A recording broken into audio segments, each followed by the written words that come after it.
Hey guys, how you all doing? Welcome back. This ex-housemate, Big B Niger level up housemate saga of cheating on his wife with Christy O, another ex-housemate of level up. Is still ongoing. The wife is on live right now on IG, spilling a lot of things. In fact, she is calling Prince name that Prince also slept with Christy O. Talking about how Beauty ordered Azul during her husband's birthday and all those things. Guys, what do you think about this? In fact, let's listen to the wife, because they are threatening on arresting him, because according to what they are saying, that he doesn't have anything doing. The wife is the breadwinner, and just scamming people and all those things. Also, Sir KESS is on Daddy Freeze live, talking about how he wants to go legal and sue the wife in court. But I don't know what he's going to tell the court. What are you suing for? I don't know if it's the defamation of character, but the wife released evidence. There are evidence of all the cheating and adultery that he committed. But let's listen to the wife though. Not gonna have wahala. What did I say before to him? No wahala, no drama. I just want to live my life, Kasiana. But you wouldn't even allow me to have that peace. Because you can't keep it in your pants.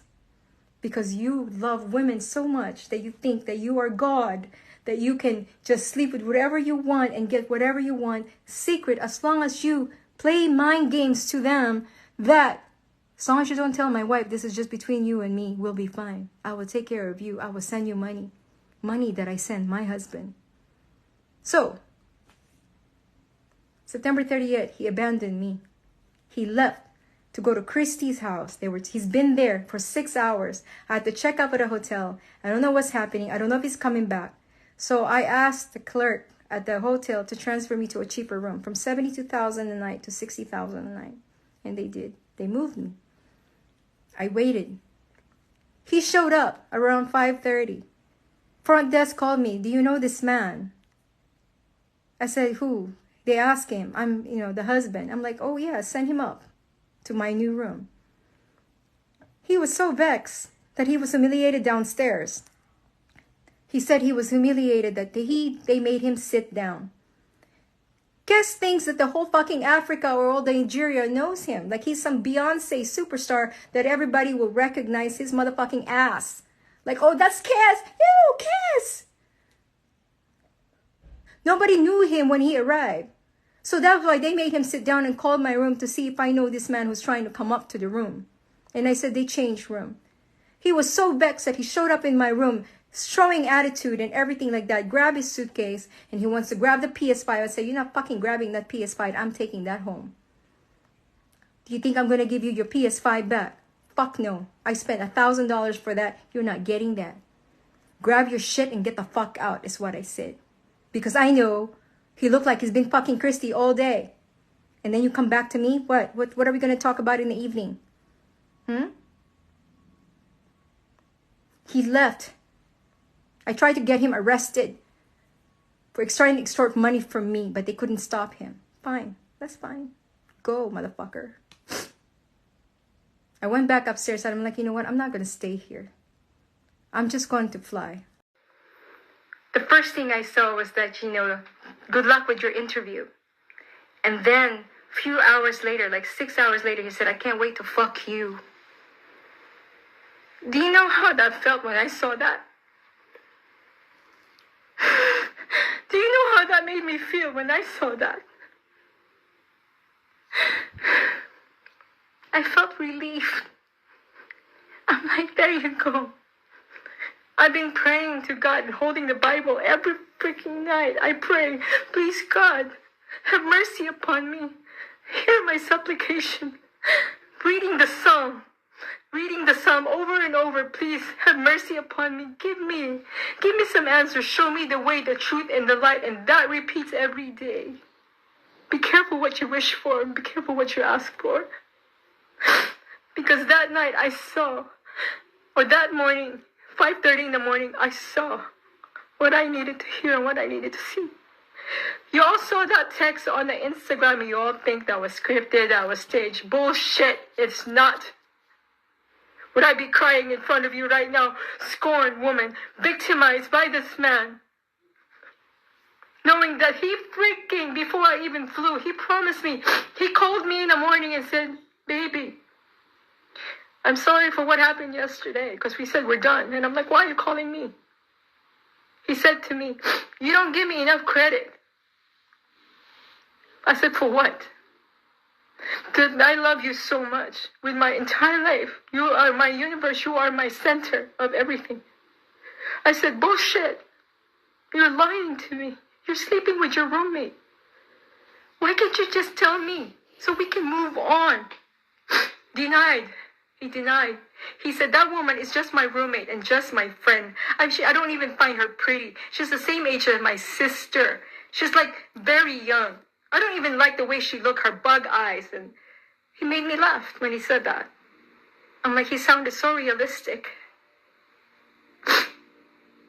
He kept swearing to me that I did not sleep with that woman. I am not fucking her. She's just... You want to hear it or not. And I don't know what you're posting. But the thing is, this woman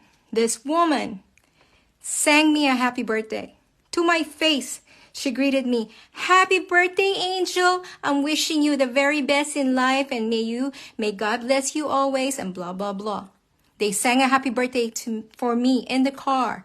I recorded that. It was recorded. I posted it on Facebook. I posted it on Instagram story.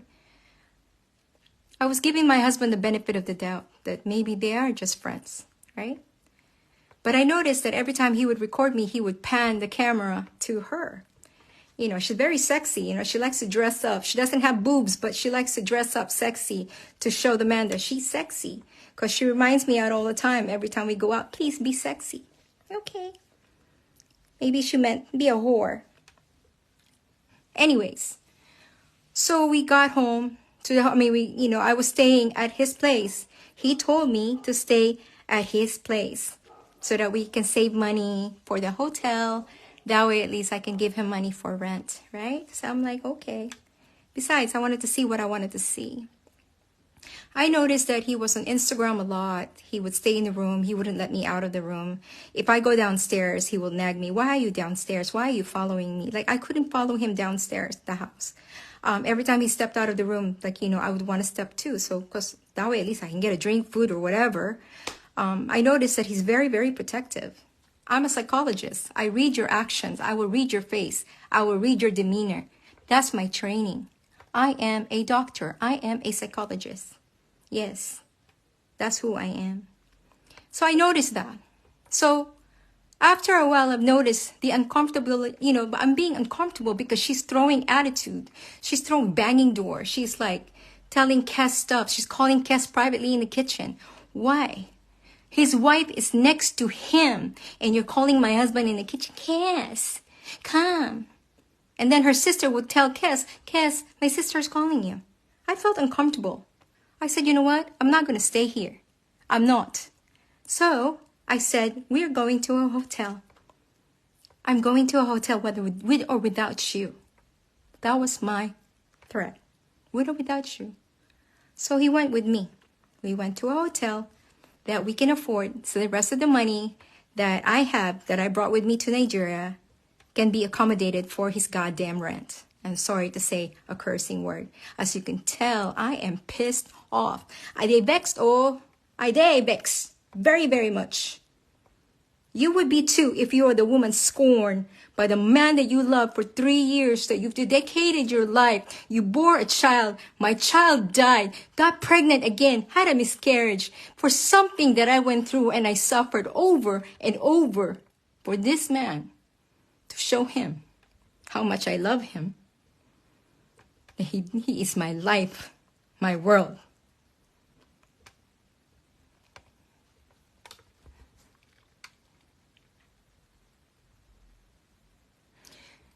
I've given him almost probably the way I